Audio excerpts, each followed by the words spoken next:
अशा प्रकारचं धोरण आपण आता घेतलेलं आहे आणि त्यामुळे मला वाटतं म्हाडाच्या माध्यमातून खूप मोठ्या प्रमाणावर घरं उपलब्ध होतील.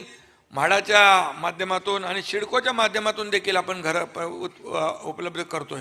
पण सिडकोच्या किमती थोड्या जास्त आहेत, लोकांना परवडत नाहीत. मी त्या MDना सांगितलेलं सिंगलला, बोला अरे बाबा ते लोकांना परवडतील अशा प्रकारच्या किमती पाहिजे आणि म्हणून परवडणाऱ्या किमतीत देखील सिडकोची घरं देण्याचा निर्णय आपलं शासन घेईल.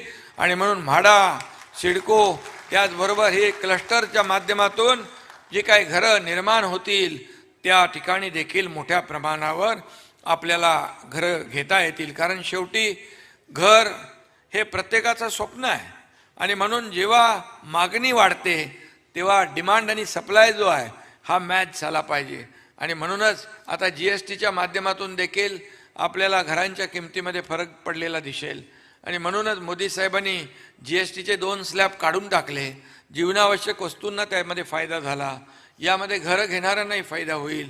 आपण अनेक जे काही सर्व घटकांना, नोकरदार वर्गाला देखील त्याचा फायदा होतोय आणि जे काही छोटे मोठे व्यापारी दुकानदार त्यालाही त्याचा फायदा होतोय. कारण शेवटी किमती कमी झाल्यानंतर पर्चेसिंग कॅपॅसिटी वाढते आणि लोकांची क्रयशक्ती वाढली की दुकानदार जे आहेत,